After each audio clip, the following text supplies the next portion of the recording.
Welcome, everyone. I'm Beth Jarris, Director of KidsData, and I'd like to welcome you today to what should be an energizing discussion about youth homelessness. Next slide. Today's discussion is brought to you in partnership between KidsData and the California Homeless Youth Project, and couldn't have happened without support from Blue Shield of California Foundation, the California State Library, and the Walter S. Johnson Foundation. So I'd like to express my gratitude to our sponsors. Thank you. Next slide, please. Before we begin, I'd like to cover some basic housekeeping. First, to minimize distractions, lines are muted. However, the chat is wide open. I encourage you to introduce yourself to others in the chat. And while we have a lot of ground to cover in the next 90 minutes, we're going to try to make time for questions. So please ask questions using the Q&A box.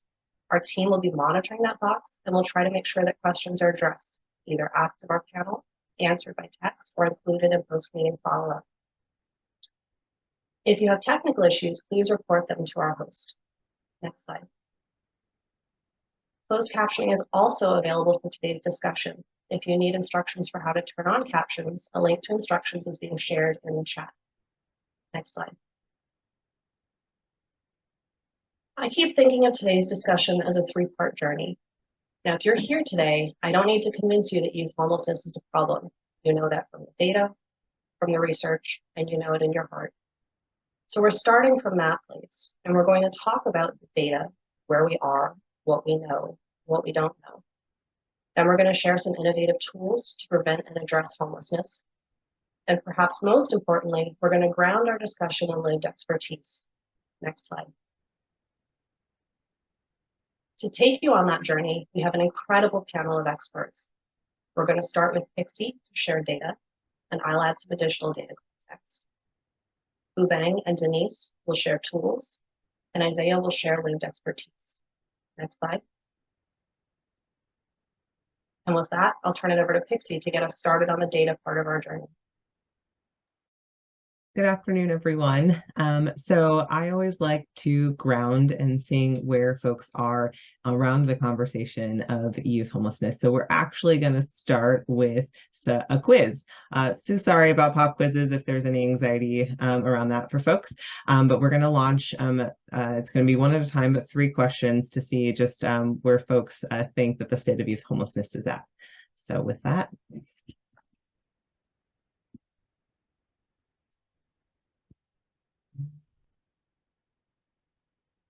The first question should be up on your screen.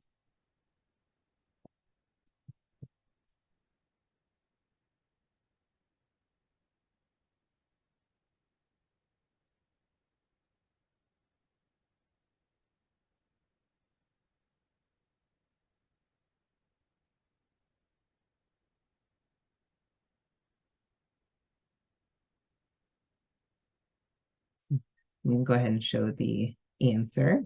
So the question was, approximately what percentage of people in California experiencing homelessness are children, adolescents, or youth? And while I'll go a little bit more into that, the correct answer was approximately 35% of all homelessness are youth. And then we'll launch the second question. Second question is about how many children and youth experience homelessness in California? So what number is quantified by that, that about approximately 35%?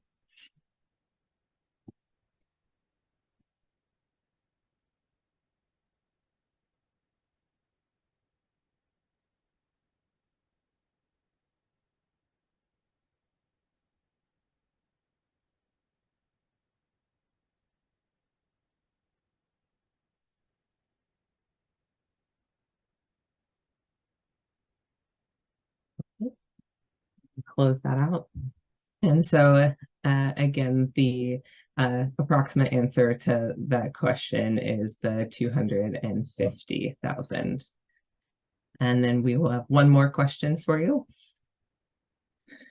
Given the 225,000 figure from the last question, which is based on the California Department of Education, about how many youth in a typical classroom of 25 students would be experiencing homelessness at some point in the school year?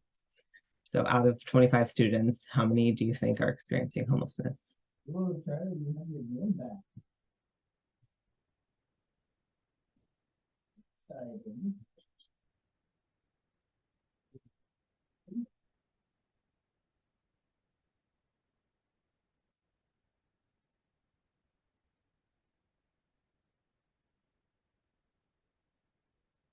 Okay.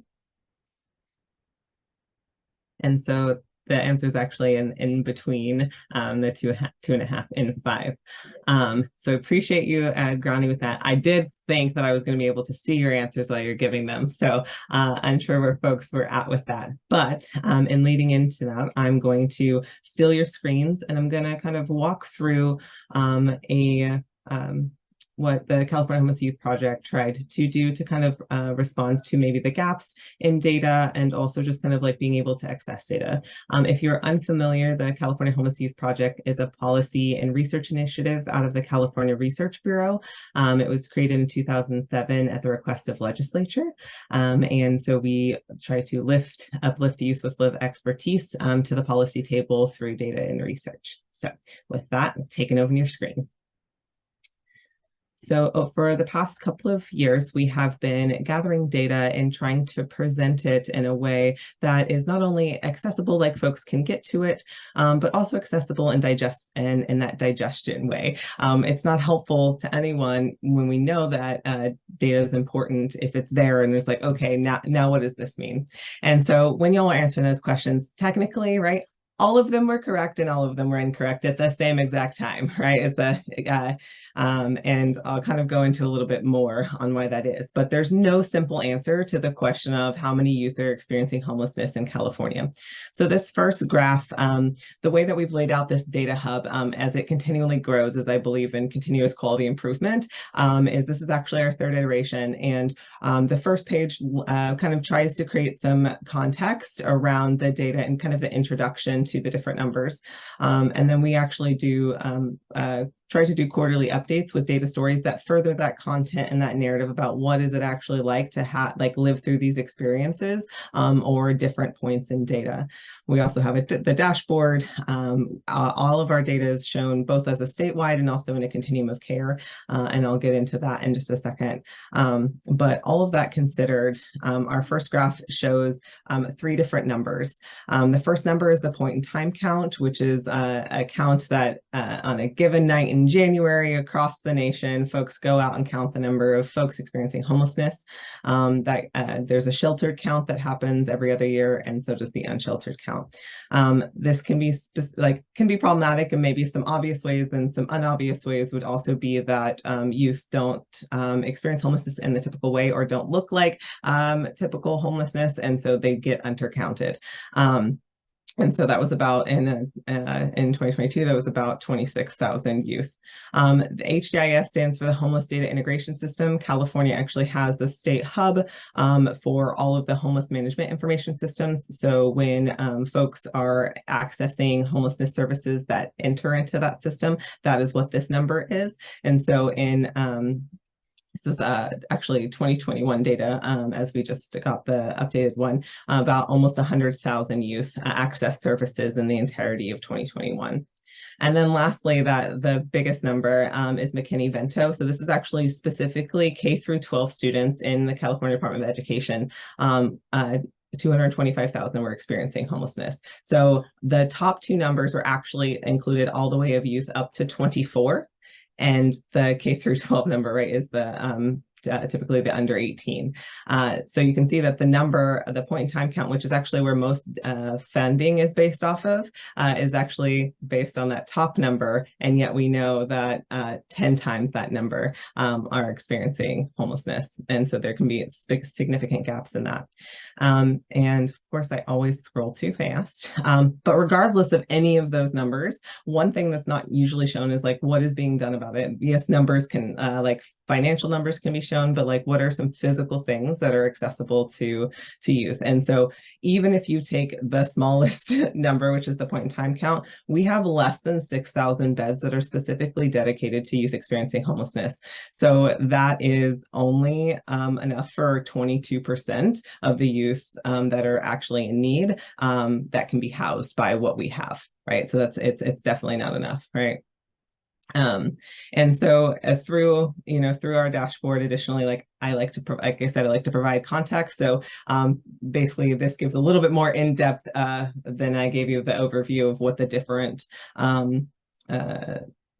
databases are. It tells you like how they get their number, and then also how are youth defined within that number. And then I also am a person that's a little bit visual. Imagine that, I created a data visualization website. But I was thinking about what is the best way, because even I have lived expertise of homelessness. I've also done direct service. I've run housing programs, and I do research and data. Like how can I really understand what the differences are and why the numbers are so different? And so I kind of created this, kind of like if you're looking at, do I want the basic version or do I want the pro version of something? And so that's kind of how we broke it out. And you can see as you go to the right, just same within the bar, is that there's more qualifiers that are accepted based on which database you're using. And unfortunately, right, the gaps in that and what is not included, especially in the HUD definition for the point in time count, youth typically will fall into where those no's are, right? And so this is just so that you can see a side-by-side comparison of what is considered experiencing homelessness. And there's a lot of movement to be able to accept this McKinney-Vento definition of homelessness, so that we can really get to that prevention and ending of youth homelessness. So that's that kind of giving that context. I won't read you through the data stories, but we actually did just release one. Oh wow, that's almost 2 weeks ago now. Time flies, y'all.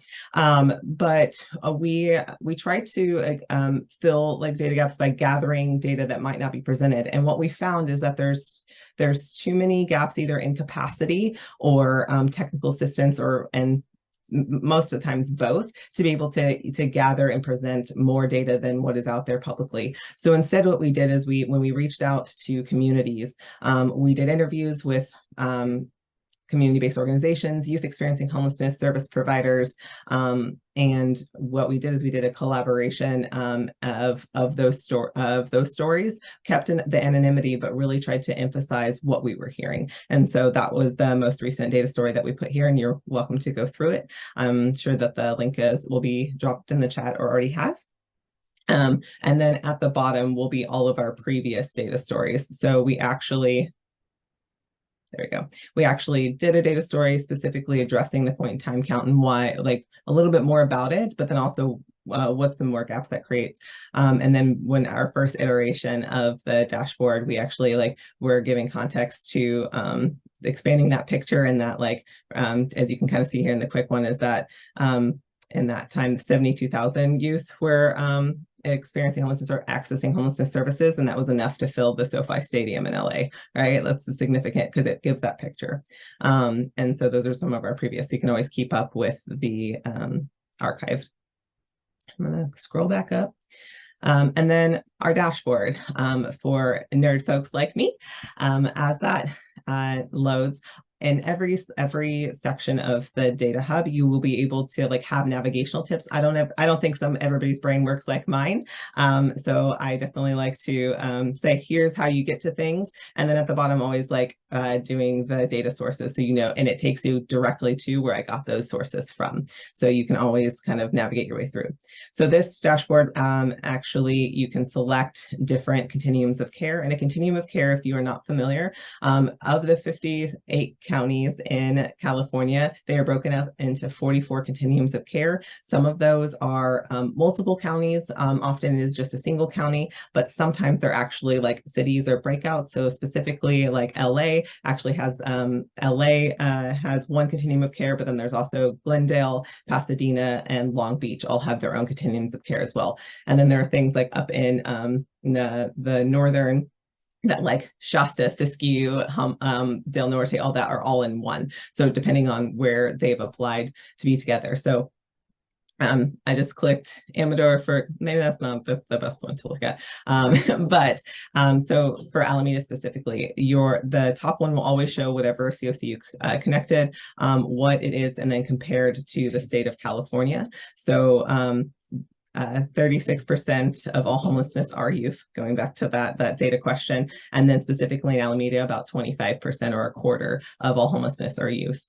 unaccompanied, so who are without a parent or guardian, about 748 in Alameda. And then coming back to that, beds for youth. So specifically, it's about the same as with the state, but there's only enough beds for about 24% of the youth experiencing homelessness, leaving about 62% or 63% unsheltered. This also gives you the number for under 18.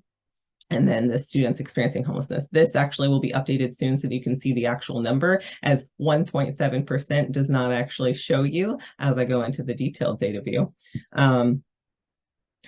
If you go here and we can scroll down to the California public school students, that 3.7% is actually, right, that 225,000 youth. So it's again, that context too. So the more data will actually break down. So if you want to know more about public school students, what suspension rate, those kinds of things, the housing inventory count, what types of beds there are, and again, showing you that total dedicated beds, and the types, like, is it a permanent housing, is it emergency housing? The point in time count gives breakouts into unaccompanied, under 18, if they're parenting, if they are BIPOC, which Black, Indigenous, person of color. And then the homeless management information system does the same. And you can also select any continuum of care with that as well. The last for the dashboard section, I also think that sometimes seeing how that compares across California can be helpful. And again, there's always the instructions. But here, every measure that you saw on the main dashboard is put into a map, and you can actually select a section and see where that is. So Fresno Madera COC has about 17% of all homelessness are youth in that area, and you can see that for each measure. If you're not familiar with your COC and you want to know a little bit more or what's contained in it, in the instructions, but you will actually go in here and you can just click random in, and then as it loads, it'll actually tell you what your continuum of care is, and then actually who are the agencies and bodies that oversee that, and you can go there live. Same with your school districts. It'll also take you to your senator or assembly person's page, and also if you don't know your county, it puts you in there as well. Some things coming soon. We're working on a timeline that will include kind of how has homelessness and the definition of such changed over time, legislation, budget, as well as the definition of youth. And then resources, a lot has happened since 2007. So this kind of just is our recent publications and presentations, but then you also can go to some live videos that we did with youth experiencing homelessness, and our additional publications back into that. So I will stop stealing your screen and then I will look at the Q&A. So 1 second.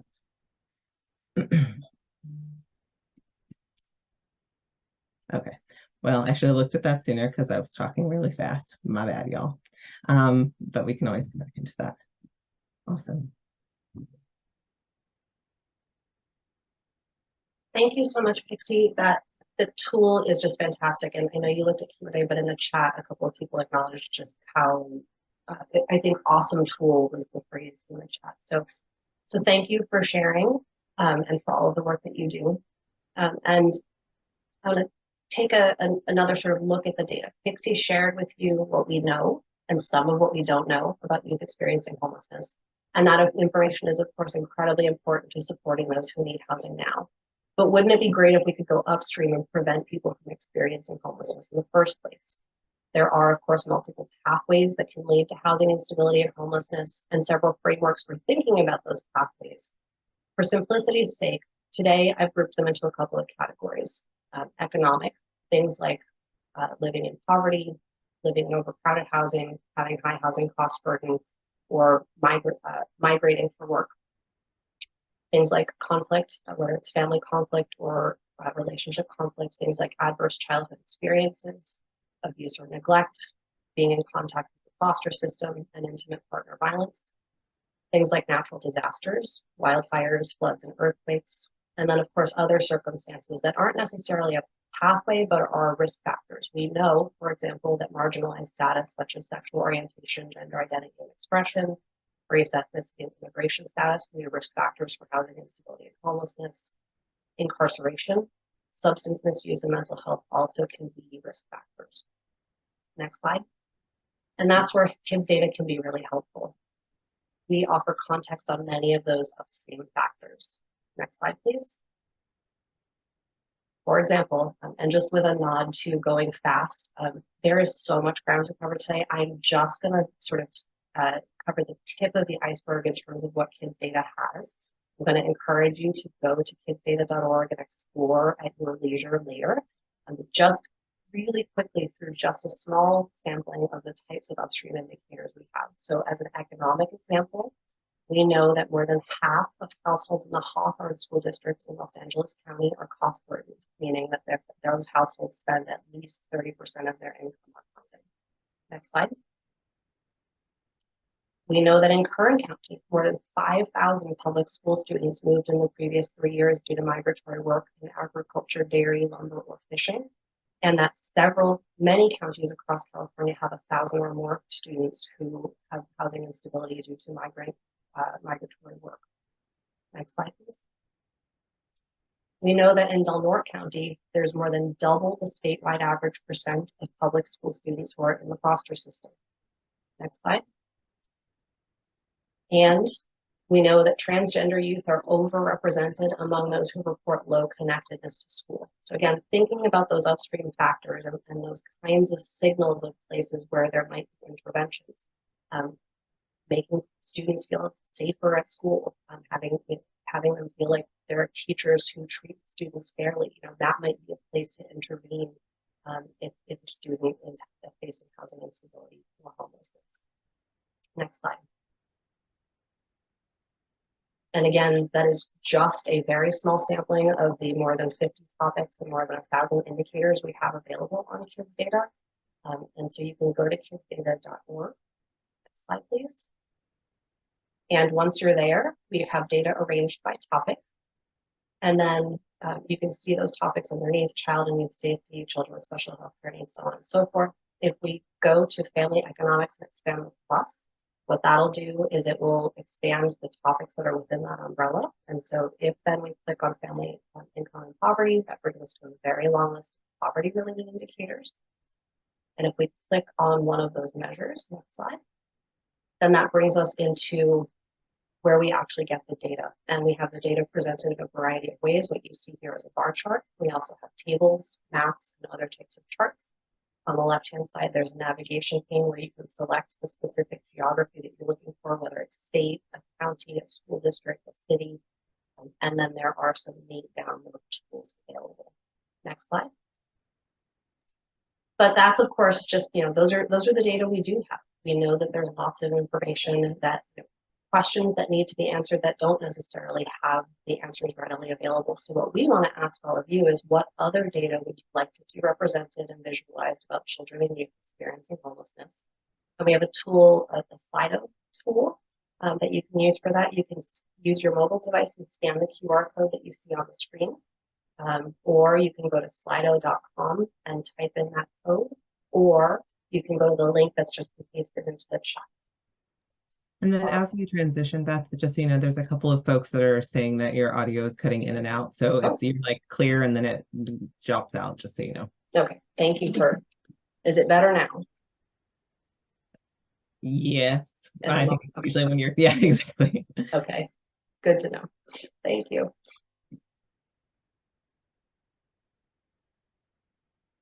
So we'll give people just a moment to add their answers to the slide. And this will also be open for a while. Like sometimes I know I'm a slower processor or thinking about things. So this will be open and the link will be live. And so you can come through it and put things in also as we go through the webinar. And with that, wanting to keep us on time, please go ahead and continue either now or later on. You could sort of copy that link and save it for later and continue posting. We will check these again at the end of the day and check them again tomorrow morning for your suggestions. But let's go on ahead and move on to sort of the second part of our discussion today and talk about innovative tools. And so I'd like to welcome Vu Bang to talk about the Doorway portal.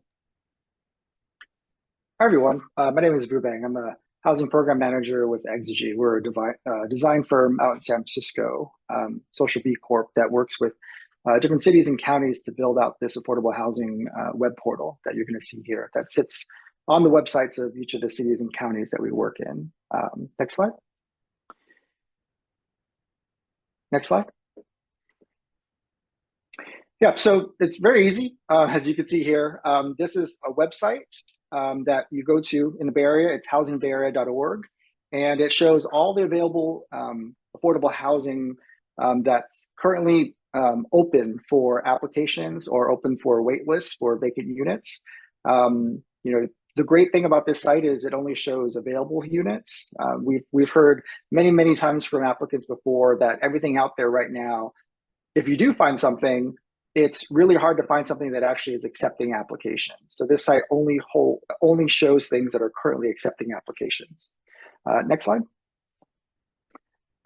So when you go on the site, this is what you get. It's a centralized location for affordable housing resources. So we have a resource page that has all the related services that a city and county might have, has available units, as I mentioned before, has contact information, notifications set up so that if you don't see anything that you like at the time, you can get emailed when new listings appear. So even though you might not see something at the time, there might be something that fits your needs later down the line.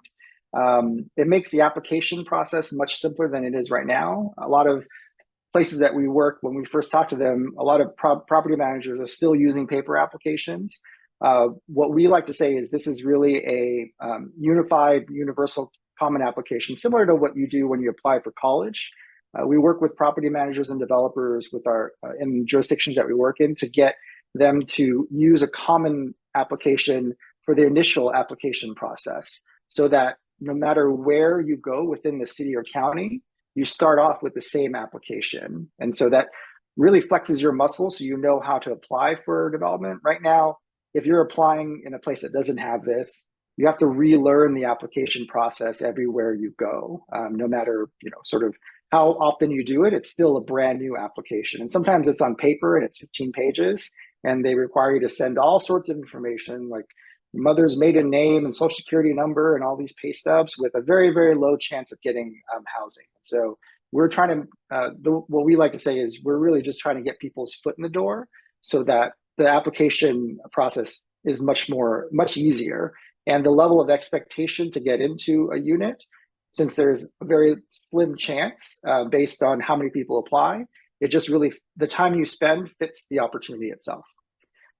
In terms of the people who run these properties for developers and property managers, it also relieves some of their capacity as well. A lot of property managers have to build out their own application system and market and really get their opportunities out into the public, advertising on different newspapers, sending it out to different email lists, just getting more and more notifications out there. In this case, everybody should know and will know once you start going to the same site that the same website is the same place you go to for everything that's available in that city or county. And then lastly, since we're all talking about data, what's really great about the data that comes from this information is market data for folks, low-income folks who are looking for housing. When I was a for-profit developer, figuring out where to build housing, the first people in our team that figured out where to build housing and what type of housing was our marketing department. Like, we're not going to build in a city or build a type of housing that people aren't going to want to buy, but we don't have that kind of data for low-income folks looking for housing. We don't know which neighborhoods they want to live in. We don't know if they want 2 bedrooms, 3 bedrooms, 4 bedrooms, if they, all the needs for low-income families and households. This data is providing that right now, and hopefully, once we utilize that data, it's going to inform policy decisions moving forward. And so, just a tidbit of what the kind of information that we're getting is a lot of our applications coming in, especially in the Bay Area, are for 1-person households, moving, accordingly, 2 people, 3 people, 4 people, and the folks who are applying are in the closer to extremely low income range of folks, which don't quite match the opportunities that are out there. And so we want to be able to show more and more data so that eventually we'll get units that match more of the populations that are currently applying for housing. Next slide. Next, yeah. So the way this all started is we originally launched in San Francisco in partnership with the city and county of San Francisco. They put out an RFP, we applied, and through the application, through the actual process of building this out, we worked with them and they agreed to make this software open source, which means we can bring it to other jurisdictions without them having to pay a fee or locking them into a particular piece of software that can be bought and sold later down the line. So we're able to bring it from jurisdiction to jurisdiction. They just have to agree to keep it open source. And so what's great is when new places adopt this service, anybody who's an existing client who wants to build a new feature, it becomes automatically available for existing clients as well. When we came in San Francisco 6-7 years ago, all the applications were long lines where people came in with their actual pieces of paper to apply. There was actually in-person lotteries with like a bingo bin that they spin around, and that the door that closes it had to be taped up because it didn't close all the way. It was just very strange. And so we've transitioned that to a digital application that takes less than 15 minutes to apply now. There's still a paper application in all the places we work because we think that there are folks that need it, housing counselors that can have a stack of paper applications that they can use to help applicants apply. Other folks, digital divide who can't access live digital applications. So that's still there. This is on top of all of the other existing processes that are out there. We're not replacing anything, we're augmenting and making things better. And since San Francisco, we expanded to other counties like Alameda County, San Mateo County, and then the city of San Jose. Most recently, we've expanded throughout the whole Bay Area. So if you go to housingbayarea.org, that accesses all 9 counties. We have also launched in the city of Detroit. That happened 2 years ago. And we're currently in talks with the city in Southern California that I would love to sort of mention, but we're still we had a public hearing yesterday and got past that round, but we haven't fully signed everything yet, but we're very excited to hopefully be in Northern and Southern California very shortly. Next slide. So this is expansion, as I mentioned before, San Jose, San Mateo, Alameda, Detroit, and then regionally throughout the Bay Area now. Next slide. And so I'm gonna talk through what the actual portal is. You access the portal to look at what's available. You could check eligibility to see whether or not your household meets the opportunity. You could apply online. If the property manager shows their lottery results, you could check that. And the portal also provides you information on how to prepare for the next steps. Like when if you get selected and come in for an interview. On the left side, you'll see what the public site is. It's listings, so all individual properties and that information, as well as a digital common application. On the right is an internal portal that property managers and developers use. So they are the ones who inform the data on the portal. They're the ones that create the listings that show up on the portal, and they're the ones that take in the digital applications as they come in. And you'll see at the bottom, the cities also have access to view this information as well. Next slide. So this is the regional site for the Bay Area. There's a map. We show each of the different properties that are available, and you can also filter based on whether or not you're a veteran, if you need senior housing, special needs, bedroom size, bathroom size, number of bathrooms, the rent, and the location, which county that you want to look in. Also note that it's available in all the local languages. So in this case, it's Spanish, Chinese, Vietnamese, and Filipino. Next slide. The next example is specifically for a county. So if you're looking at Alameda County, this is the site. If you click on See Rentals, you go into the available listings, view opportunities and resources. That links out to other agencies that you might need to work with, like the Housing Authority, if you want to find housing there. Left is signing up for the mailing list, so you know when new opportunities arise. And at the bottom is a very simplified step-by-step of the process. For folks who want to know more, you can click in and you'll get like a little bit more detail. And for folks who want to know everything, then you can click read more, and there's a lot of words that explain that step of the process. Next slide. Yeah, so if you click in the listing itself, and I'm not doing a demo because this is all live right now. You can go, in San Jose's case, you can go to the San Jose website that we posted here and see all the listings. I think we have about 25 properties up right now. But you'll see this is really straight, very specific information that we have heard from applicants that they want to see raised up. And so you'll see a picture of the property, address, location, and then unit types that are available: 1 bedroom, 2 bedrooms, etc. The minimum income required to be eligible, and then the monthly rent. Next slide. And then once you click into the property, and also note that there is also a flag that shows whether or not it's a senior community or a veterans community as well. Once you click into a property listing, there's 2 columns. The column on the left is based on the property itself. So you'll see a photo of the property, the address, the developer, and then a table that shows the area median income requirements for that particular property. So we want to show the most information that we've heard from applicants before the scroll even. So this has all the information that you would need just initially. On the right side is a column on about the application process itself. And so what type of units are available? Is it a wait list, or are you applying for something that's vacant? If you could apply digitally. If you click online, you could download a paper application. So if you're a housing counselor, download that button, print out the paper application, hand it over to your client, and they can send it in, or you can send it on their behalf. If you apply online, you can also apply on behalf of your client, because there is an option for alternate contact information. So you can just include your contact information, but apply on behalf of your client. You also currently don't need to log in to use this site. And so the digital application, we mimic just a regular paper application. So you can apply online without logging in or creating a password. If you want to, you could theoretically, if you have 10 people in line in your office and you want to help them apply, you can just get onto the site and apply for each of them, include yourself as an alternate contact, and boom, it's already in. And then what to expect. This is language specific to the opportunity, whether or not it's a wait list, or if there's a lottery, or first come, first serve. And then everything else below this is like pet policy, eligibility requirements. There's a whole other set of information as well. Next slide.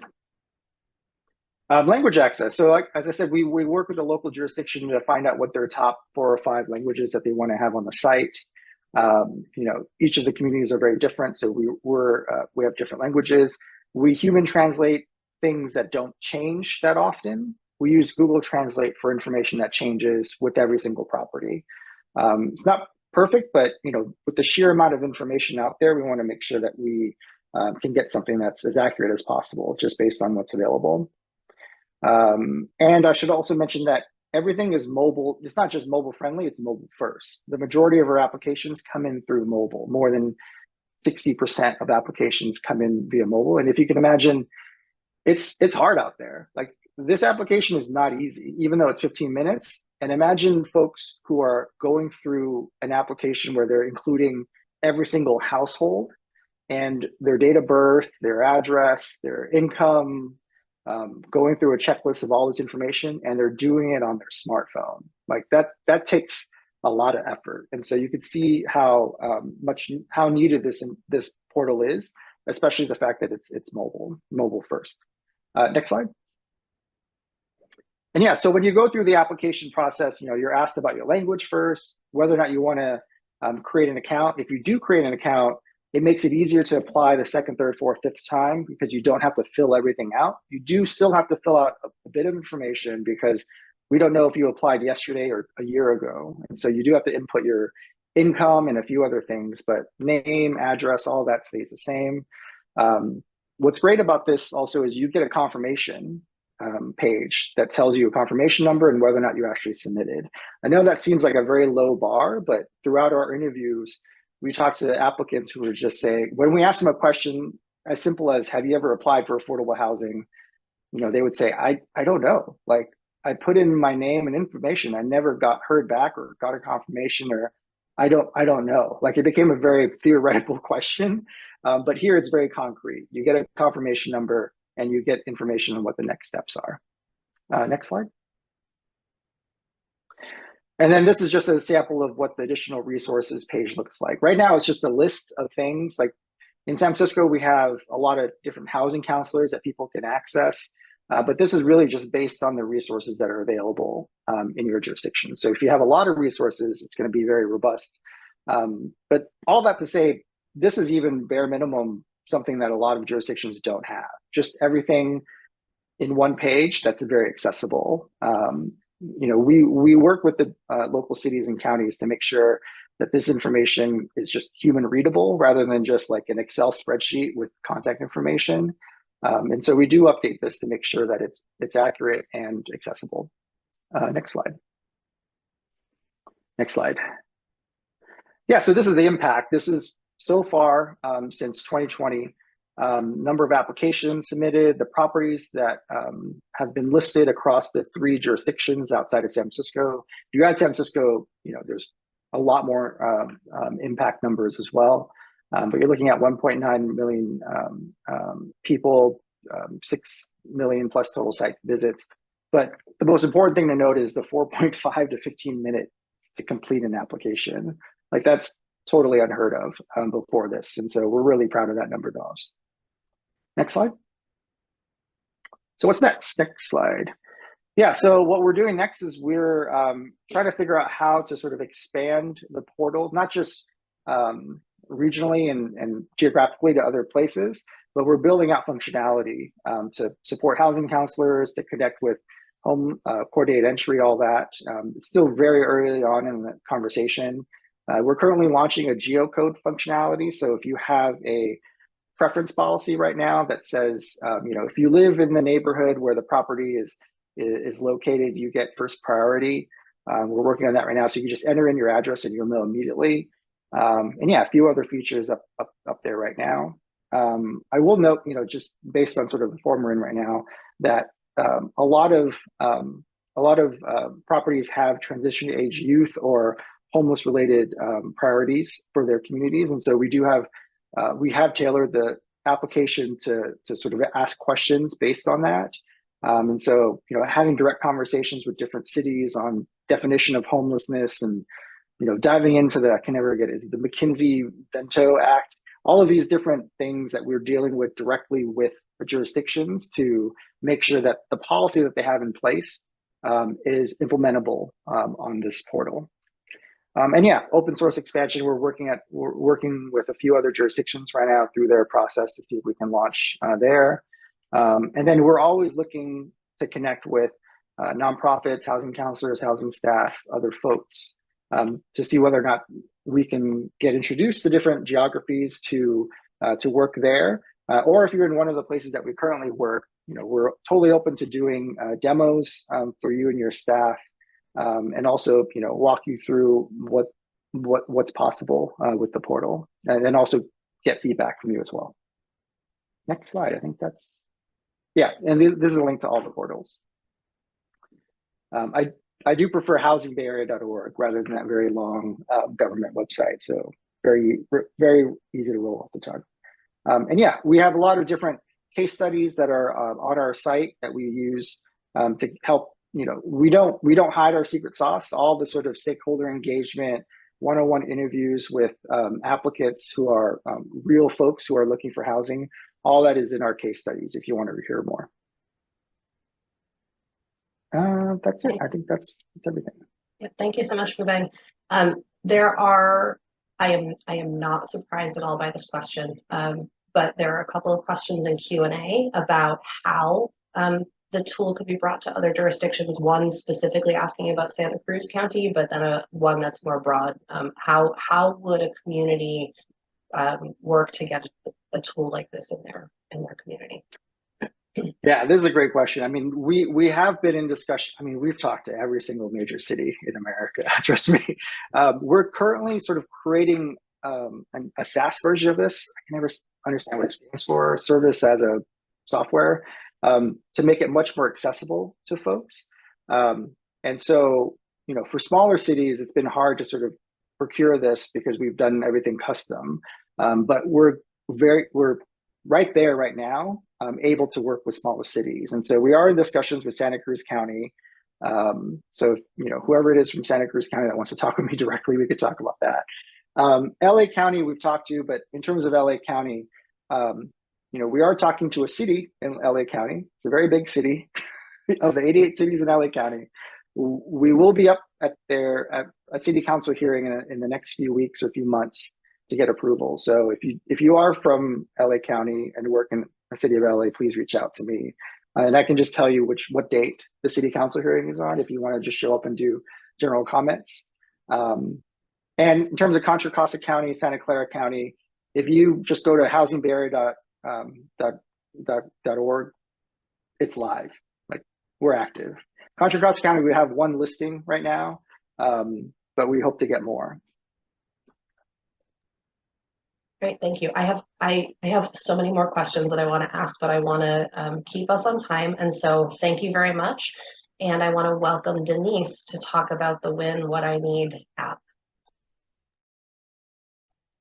Hi, and thank you so much.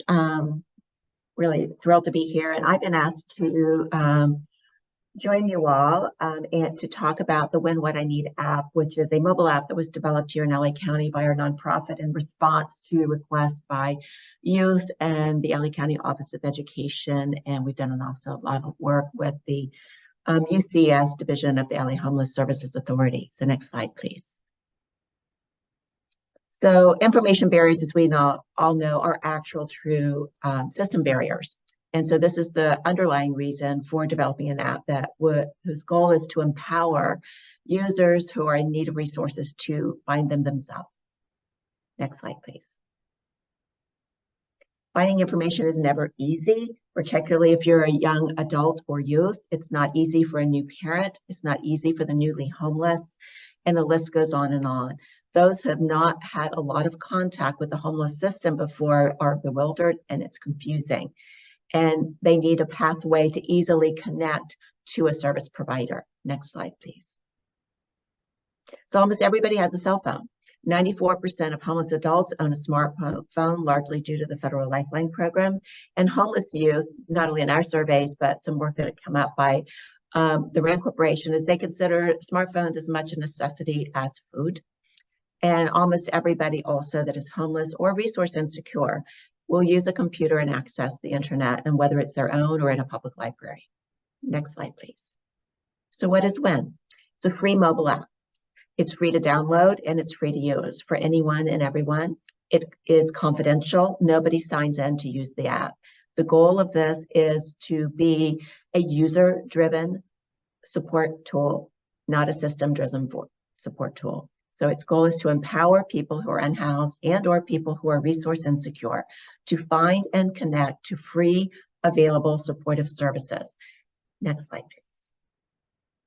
So it serves as a safety net for anyone who is homeless, whether it's the McKinney-Vento definition or the HUD definition. And it also serves as a tool for those who are resource insecure, which we have defined as anyone who is struggling daily to avoid becoming homeless. So this tool is very specifically for addressing the pipeline, as well as helping those that are currently homeless and in need of finding supportive services. Next slide, please. So where do you get it? Well, it's in the Google Play Store, it's in the Apple Store, and the web version is on our website. And again, all of them are free. Next slide, please. So what can you find with WIN? So almost anything. We have 12 categories of services. How did we get to these categories? We actually, when we launched the first version, we did it with volunteers back in 2015. We've moved long past that, but what we've not moved past is how we got there. I sat down with some other folks in drop-in centers, youth drop-in centers all around the county. Actually did 14 different focus groups over a period of about 10 or 12 months, saying what should be in the app. What language should it be? In fact, the youth even named the app. It's not called the Homeless app for a reason. It's Win What I Need, because having something like that on your phone is not branding. It maintains that confidentiality, which is something that we've started with and will not let go of. Next slide, please. So how to use the Win app. instead of me telling you, I would love for you to listen to this video. It was developed by our team When Youth, which are a group of homeless youth between the ages of 18 and 25. And during 2020, they created this. We actually have it in English and Spanish, but we're going to play the English version of how to use the WIN app and showing you what's in it. So can we play the video? Hi, my name is Perla, and I want to explain to you how the WIN app works. This app can connect you with free services near you. The WIN app is free to use and no sign up is required. Let me show you how easy it is to use. Just download it from either the Google Play or Apple Store. Choose your area, and you are ready to use WIN to find free, helpful services. You can search for anything. Look at this. Search for what you need in 12 categories. You can search for shelter, crisis help, food, drop-in centers, healthcare, legal support, hotline, education, jobs, transit, government benefits, and more. What services are in more? Let's open it and see. Here's where you can find free clothing, Wi-Fi, haircuts, laundry services, and even free care for your pet. And look, there are listings for COVID-19, hand washing stations, and shower stations placed all around the city of LA. Let's go back to the dashboard and follow a search. Let's open shelter. You see a list of searchable filters you can use to find the type of shelters you're looking for. You can look for emergency shelters, veteran housing, domestic violence shelters, and many others. See the little eyes in the blue circles besides the filters? If you click on the little eye, a window pops up that explains more about that filter. For example, this filter has an eye. To search for a shelter, you can choose a filter and then click on search, or you can search without choosing a filter. Simply press search and you will see a list of all shelters in that app. By the way, you can also narrow your search within a category by clicking on narrow your search. This allows you to search for services in a particular region, or to look for services for a particular age group, or that serve a particular group. When you search, you will see a list of shelters. And remember to turn on your location. If it is on, the list will be sorted by services that are the closest to you. If you want to know more about a program on the list, just click on the green arrow on the right side of the page, and the program detail page opens. And now you see a lot of information about that shelter. On the program page, you can directly call or email the program. If you need directions, click on the direction button. Let's now open a new category. Look at the Helpful Info tab on the right. You have questions? Click on the Helpful Info. You can read general information about benefits such as what is general relief, or if you prefer to have it read to you, click the audio button and listen to Helpful Info. What else can WIN do for you? You can receive announcements about COVID-19, winter shelter updates, and free clinics, job fairs, and events. Here's how you view your announcements. To receive announcements, you must enable push notifications on your phone. You can do that here on the profile page. On this page, you can also create a profile that you can use to filter your searches. And don't forget this really important WIN service, Helping Hands, or the I Need Help Now page. You can open it here. This page allows you to call for help if you are in crisis and need to talk. If you are in physical danger, or if you or someone you know is suicidal. WIN is here for you anytime, day or night. If you need to find help, use WIN.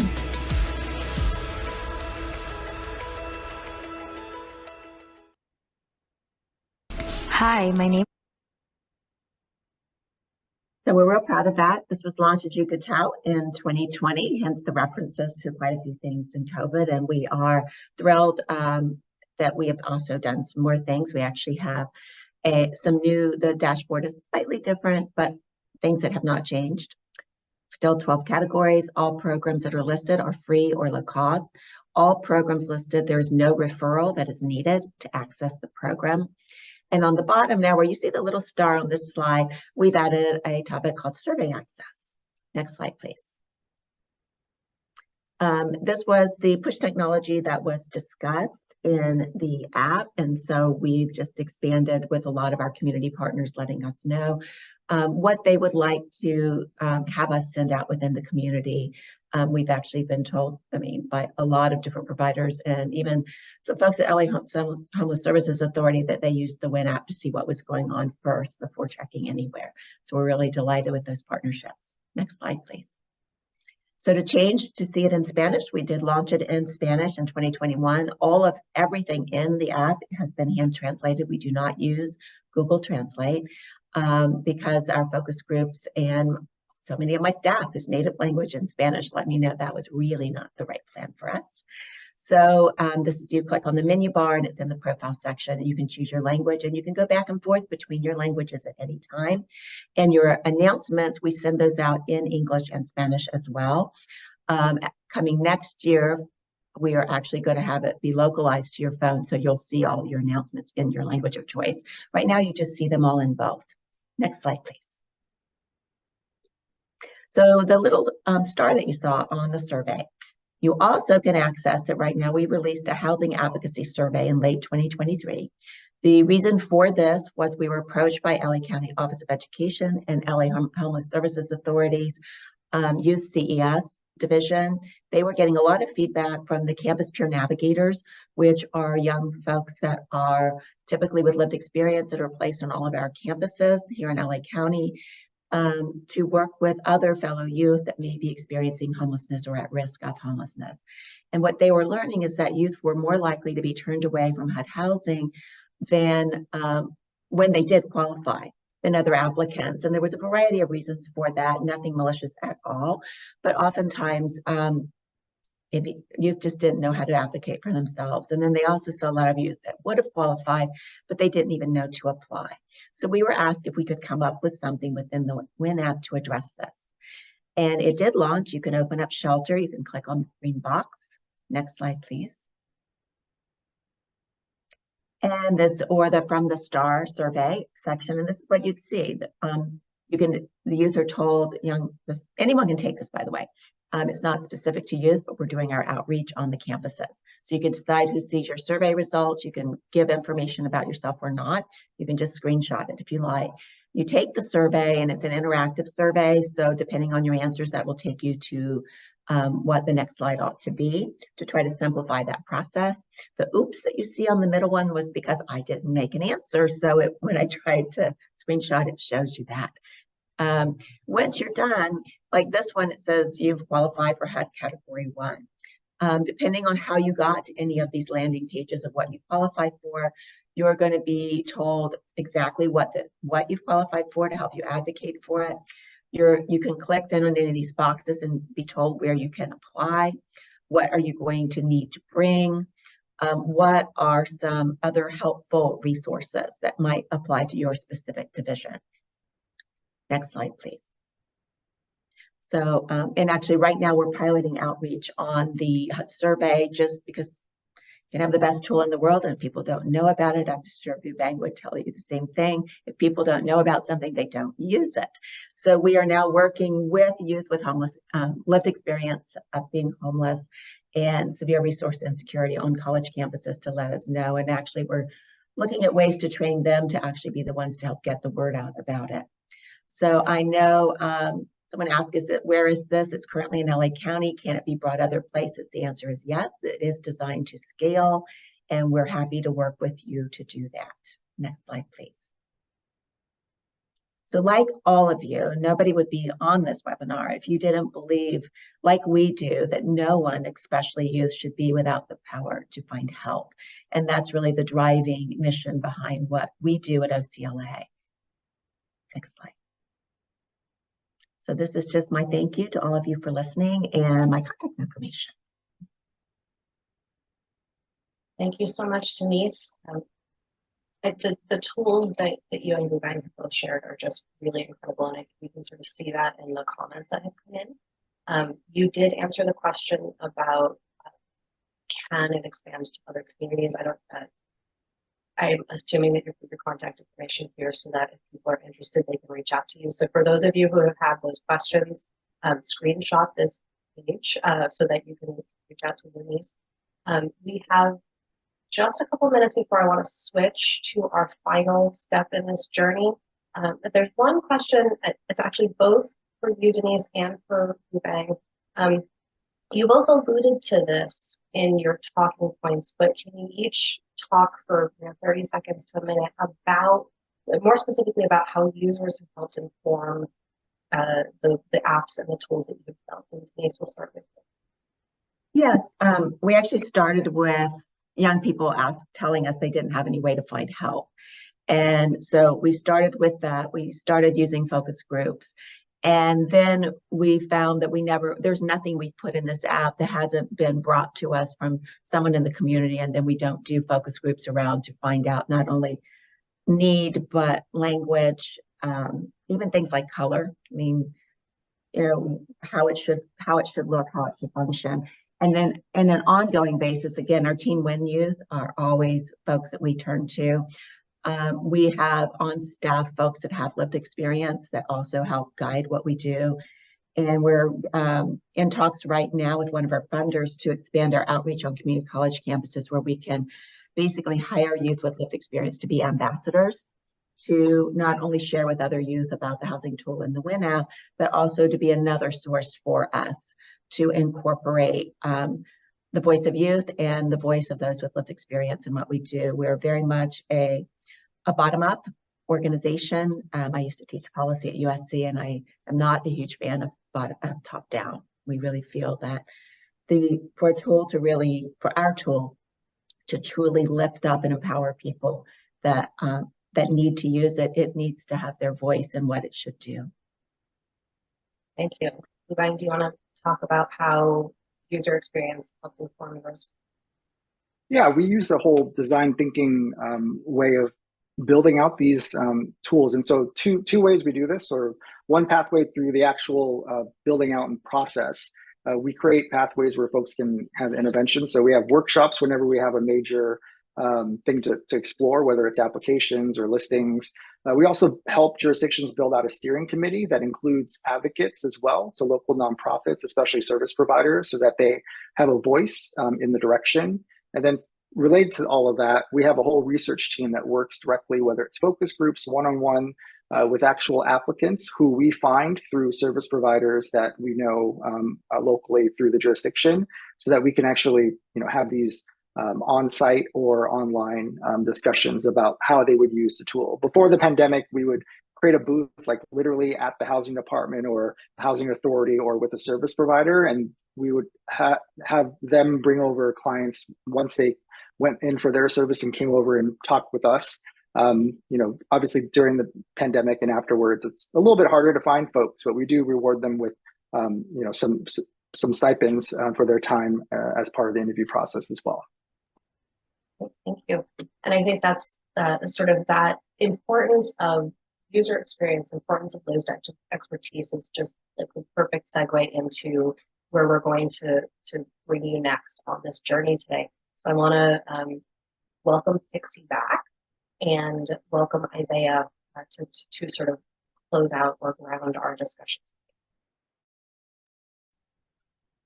Hello again, everyone. I actually have the honor of introducing and chatting with Isaiah Choquette, who uses they, them pronouns. Isaiah is an overall humanitarian with advocate and lived experience and expertise in youth services, formerly incarcerated, communities of color, and LGBTQIA+ community.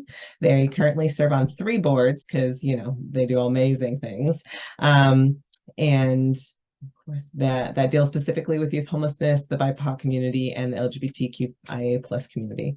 They are going to the Los Angeles City College for Sociology and Korean Language and Culture. Isaiah has lived a full life of hard lessons and consequences that exist solely because of a society unable to acknowledge the vast and varying human experiences we all have. They have lived with the identity of Black, queer, non-binary, and homeless in a society that would shame them for all of these, even though they are not choices. With this expertise, they've been able to lead and spearhead work and conversations that have generated real change and given space to new voices that were once silenced. Isaiah is now the co-chairperson of HYFLA, co-founder of SPA for YASC, and member of Point Source Youth YAC. And with these seats, they hope to create and new youth homelessness system that gives shared power and access to all of those it serves and employs. They hope to leave the homeless service space when youth have only 2 to 4 hours max of housing and security. They look to the future with an eye full of blossoming and budding ideas that will bring about an amazing botanical jungle of support and resources to help youth thrive and no longer merely survive. So welcome, Isaiah. Thank you so much for that, Pixie. Oh my gosh, I forgot I put all on the there. Thank you so much. I really appreciate that. I loved reading all of it. And like, especially, I think it's beautiful to really hone in where the responsibility lies instead of having that, right, like the shame and stigma.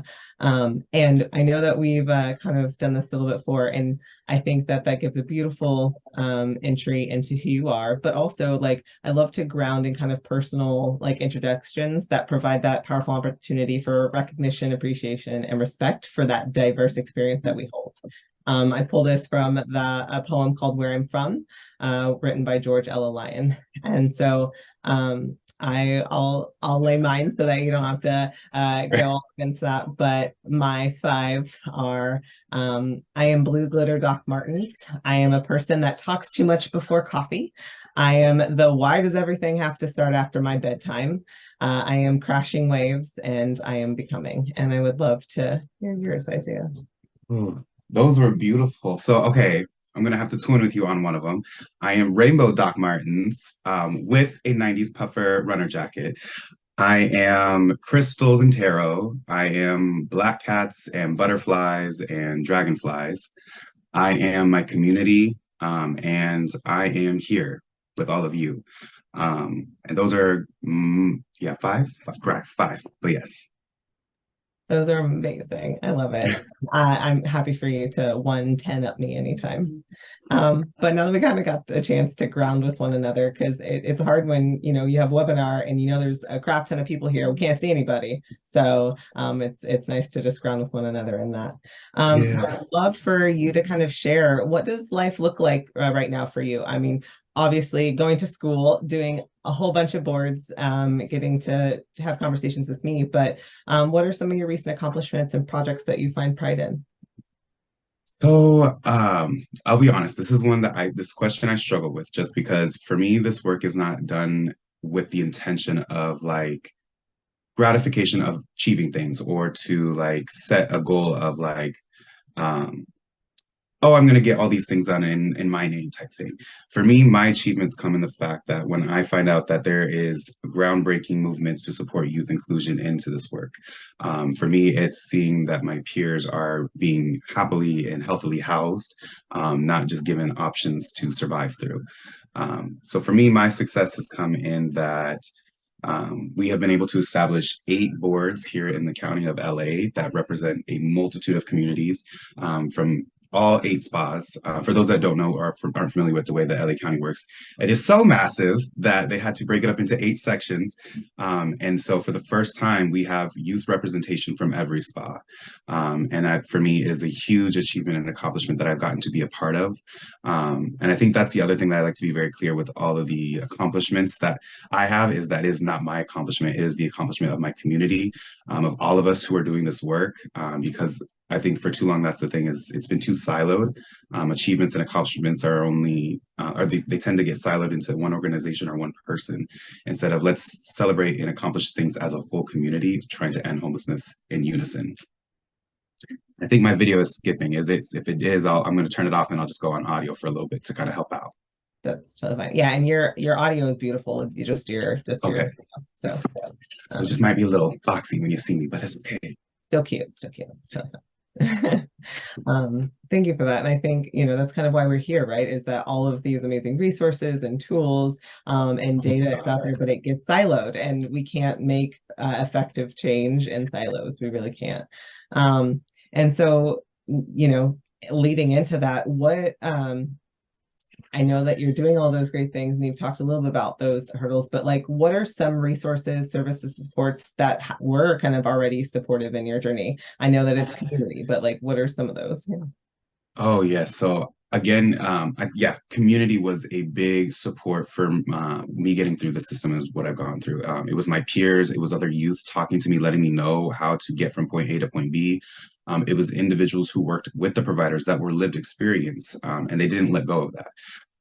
I like to really emphasize that as well, that it doesn't just take having lived expertise or lived experience to be an expert in this. It also takes a bit of knowing how to use that and also being incorporated with the skills to use that to support your community. Because I've had people who were lived experience, but they thought that because their lived experience went a certain way, that all should go that same way. And so for me, it's always very important to recognize that we have to support and be there for each other the way that we want to be supported. Growing up, I'm from Nebraska, and my mom was very much that kind of mindset that you do unto others as you would have done unto you. You put out the care that you wish to receive. And that was, I think, what really carried me through so much of this was I was getting to work with individuals, providers, my school, people within my school, who that's the mindset they also carried was, how can I make sure I can take care of this person like I would take care of my own? I know that has not been the case for majority of people in this space and who have gone through this. And that is I think for me, that's what motivates me so much more to even to make it so that is the experience for everybody.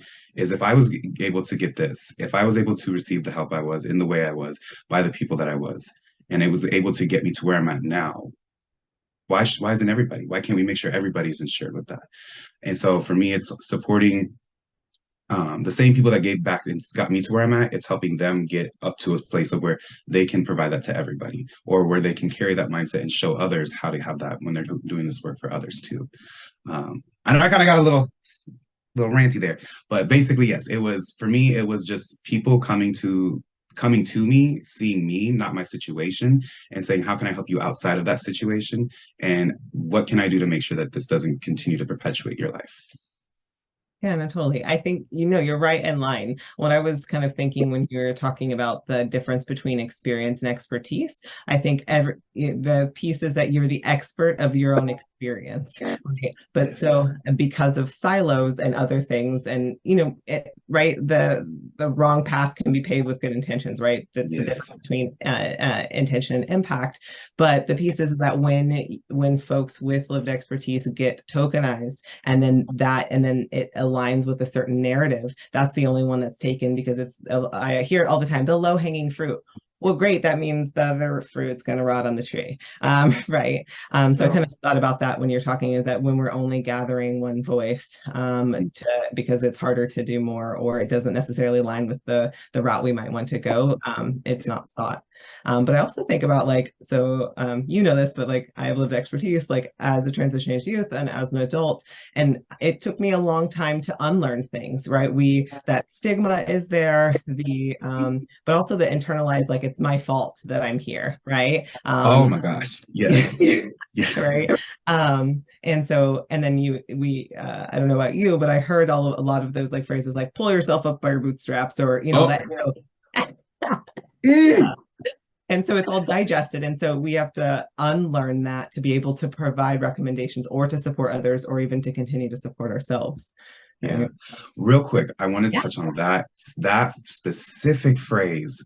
Irritates my soul to the core, because one, it's a stolen proverb from another culture and community that was repurposed to literally shame people for not being able to pull themselves out of their own struggle that was not forced onto them, but they were birthed into type thing. And it's an impossible phrase. It literally is not meant to be a phrase of motivation. It's literally to show you that this task is impossible. You're going to pull yourself up by your bootstraps. Well, what happens if you don't have boots? Well, physically, your bootstraps would snap too before you would be able to get yourself up off the ground.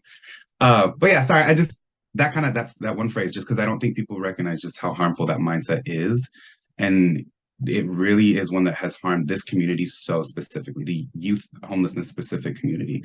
I'm ranting a little bit because that was literally a conversation I just had with a group of youth yesterday, who they had been made to feel as if that they weren't doing enough to ask for the resources or to get the resources, or that they weren't even doing enough just being here.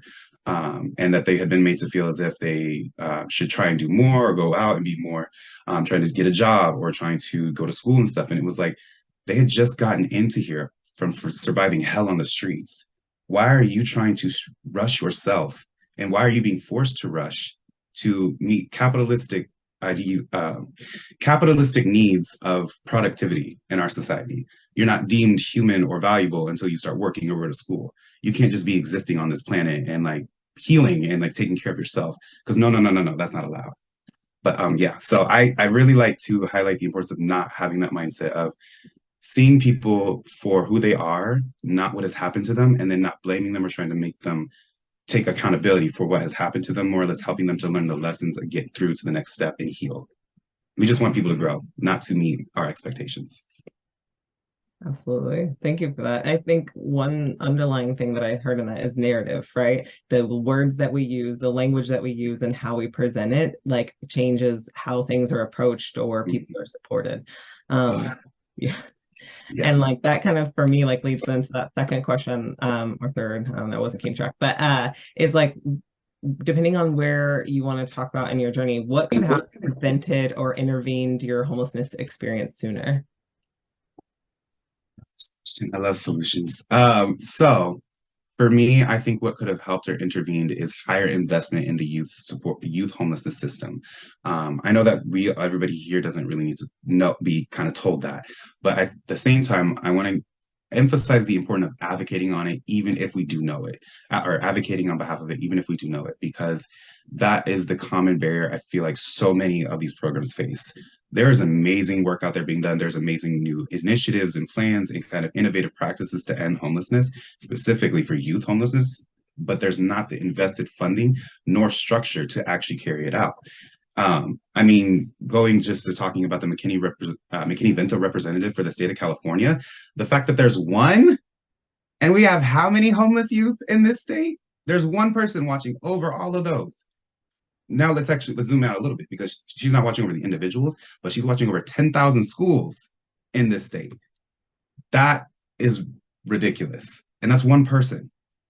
I mean, it just shows such a lack of actual care in the issue and the crisis, and not at our level, but at the funding level, at those who have the power. And I think that's what we really have to also start kind of calling in, is like, if people are saying they're about this, if they say that they want to help in changing, make this no longer the crisis that it is, then what actions are they doing? Or are they just filling our heads with words? And so that's one of the biggest things I think could have helped, is just higher investment, not just with funding, but structure and intention into youth homelessness at a government level, at an agency and societal level. Taking it in a little bit more hyper-focused. Now, I would say that having more liaisons between agencies and between services at campuses and at youth servicing spots would be one of the biggest supports. For LA County specifically, I'll speak again. It is massive. This city alone is massive. Then you take the county and it's a whole nother beast. The access to get into certain services and resources is so scattered by that it becomes impossible to get there if you don't have a car or reliable transportation that can get you to and from.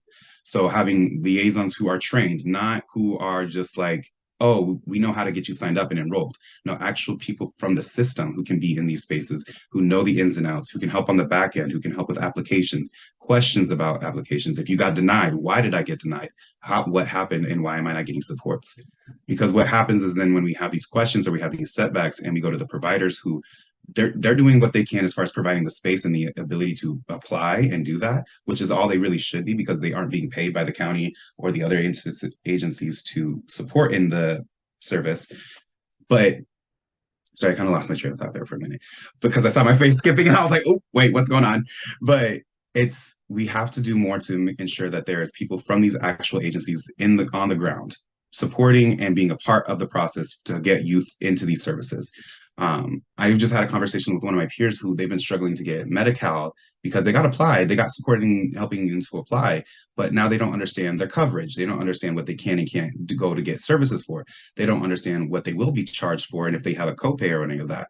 And it's just, it's frustrating, because then that puts them back on their health. They haven't sought out any medical assistance for an issue they've been facing for almost 6 months now, because they don't know how to go about it. They've never scheduled their own appointment.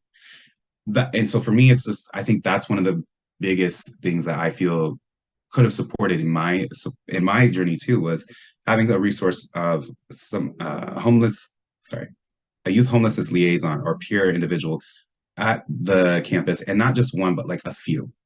Because the other thing that was called in, I mean, we went to Berkeley earlier in the week, and I was shared with the notion or the statistic that 1 in 5 Berkeley students is homeless. And so it doesn't make sense to have only one peer representative to support so many youth on these campuses. That's just, it's continuing the system that's already happening when they get out into the actual homeless system. Overpopulated, not enough support, no structure that actually gets them to the supports they need, just kind of puts them in a room and says, you'll get it if you get it. If you don't, it is what it is. And so it's just, for me, I think it really ties back to that invested funding and an invested commitment and invested intention with this. Not to say those that are doing this work right now aren't doing it. It is, again, specifically talking about those who hold the power to really give us the access to do the work full force. So, sorry. No, you're great. No sorry is needed. I think again, like I have a skill for like bringing it in, so I got you. But what I heard like again, like that fluid through is knowledge, right? So do providers have the knowledge of what the services are, or the knowledge of who needs the service? Do those who need it know that know that they need it, right? Yes. Or know that there are services available. And then like, do those that have not just, I like to say authority, because power, I think it sits in that autonomy for me, but that authority and like say so over funding and services, do they have the knowledge of what's actually going on and needed? And so I kind of see that through and through. And one of the things that I know we've talked about this is that that like, why once you're struggling do you then get to know about resources or go there, and then that's what's there, versus one thing we've talked about is a lot of regions have been doing like community information exchanges. Why is that not on a larger scale? When you go to a medical provider, like could they not just also check in, hey, do you have enough food? Do you have, it's not, and I worked in the wraparound programs, so I know that releases of information are a thing. You can, again, who holds the power? And I think a lot of times we situate in concern for liability and confidentiality rather than giving back the power to those who need it and giving knowledge sooner, right? Like my experience happened because of like LGBT ignorance, right? If there was knowledge sooner or support, why aren't we assigned a primary mental health provider alongside our primary care provider? Life is tremendous. Like that is one of my biggest talking points about, yeah, if I ever run for office, I'm going to propose that we all have assigned mental health professionals at birth. That's just, going forward, we need it. Everybody needs therapy. Yeah. Yes. And no shame, right? At all. But it's like beautiful. that, right? Like that leads, I think we're kind of like talking on that in between, but right, we got to hear about some really great tools and data, right? But and those things are amazing, but like, what is there anything that's missing or not captured that you want to highlight? So as far as solutions go, for highlight or to discuss, I think everything that's been shared today was amazing. Honestly, I've heard of the Win. I have it on my phone, and I love that app. I think it's an amazing resource because it meets exactly what we just talked about. So much of a lack of knowledge and access to it, and then just very much like an adultism. It's very much adultism barriers that, like, one, it's youth who've never had access or had to care for themselves in these ways. They haven't been exposed to this much responsibility or the need to like worry about all my basic needs all at once. And so having a platform that gives people information on all of those things, especially tailored to their communities they may come from or the experiences they've gone through, is so imperative because it recognizes the intersectionality that so many of us carry within ourselves. Like we called it in the beginning, I'm a POC, non-binary, queer individual who's also experiencing homelessness and has a past with exposure to former incarceration by proxy of family. So there's all of that I've gotten to experience in my life. And each of those identities carries a harm or an oppression that it specifically has faced. So the beauty with the app, specifically Win app, is that it's able to kind of meet and recognize those specific individual experiences that those communities have and hold. I'm excited to hear, you already know with Pixie. The dashboard is my favorite thing to talk about. Just the data and the ease of understanding the data, specifically for youth advocates, is phenomenal. I would say that I'm excited to learn more about the housing portal too. Like I'm blessed believe bookmarked and everything. So for me, I think it comes more down to what I was speaking on earlier. That now it's just the funding and the investment aspect. One of the agencies that I part on, I think everybody here is pretty privy to, is CCY, California Coalition for Youth. And one of the things that they're always talking about is increased youth set asides at the HAP level for state. My thing is that yes, and we need to ask for that. That way, then at the local, city, and federal level, we can also start advocating for these increased funding supports to make sure that these programs are sustained and able to continue being implemented. I would say that highlighting the fact that I mean, normally I go into these things highlighting youth or lived expertise involvement and participation, but that was already very much the coverage from everybody talking today. So I don't have to say that. I think honestly that warms my heart to know so many of you were really on board with that. And not just because I've heard in other spaces where it was like, oh yeah, we brought them in and I got their questions on feedback on these things, but you guys actually integrated them from the jump, from the process. I loved Dr. Denise, how you called in that they were even deciding colors and names of things because that's how much it needed to be youth-centered. And it's true because only things that like come from our community right now, I feel we're able to really rely on. I really want to highlight the acknowledgements that were called in as far as barriers for why youth will seek out help or call in help, because it was, yes, all of those. I can't even tell you how many times I've had friends who they say they don't trust the space. They live here and they'll sleep here every day and still be like, I don't trust it because I don't know what they could do at any minute. I'm not going to ask them for help, even though I know that they could probably help me because I don't trust them. I don't know how they'll use it against me. And so I think for me, everything that I would have normally called in to highlight on this specific area, you guys have done an amazing job of already highlighting its importance through the work you've shown and the deliverables you have. And I think that's amazing. And that's really what this is all about, is giving youth the ability, the independence and autonomy to support themselves and their community, but not punishing them for that also. It's just, yeah, I'm very impressed with everything that was been shared out today. I'm excited for all the collaborative work that we're going to be doing and getting to really fine tune this net so that no hole is left where anybody can fall through and not be supported. But yeah. Yes, thank you. And thank you for giving folks their roses.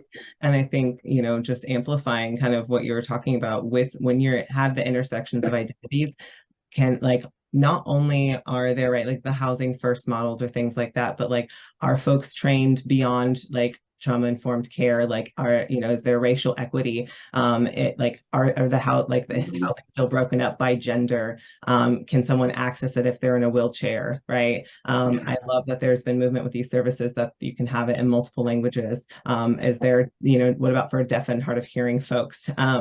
And all of that, and that if you can't access a service or if it doesn't feel safe, and then also giving folks that are in those services also the tools or trainings that we get, right?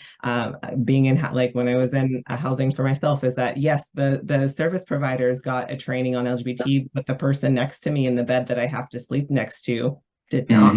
Right. And so how do we also ensure safety amongst the community that we're growing alongside?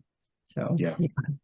Because I know you and I can talk all day, and this is the first of many conversations, and in that segue, I'll hand it over to Beth to kind of say what is next. But thank you, Isaiah. I really appreciated talking with you. Thank you all as well. Yeah, thank you so much, Isaiah, and thank you, Pixie. Really, truly appreciate your experience, and wanted to let you know that, as Pixie mentioned, that there will be more. So to stay connected for future data updates and events, we encourage you to sign up for the California Homeless Youth Project newsletter. The link is in the chat. In addition, next slide, the KidsData newsletter, which also will be provided in the link in the chat. Next slide.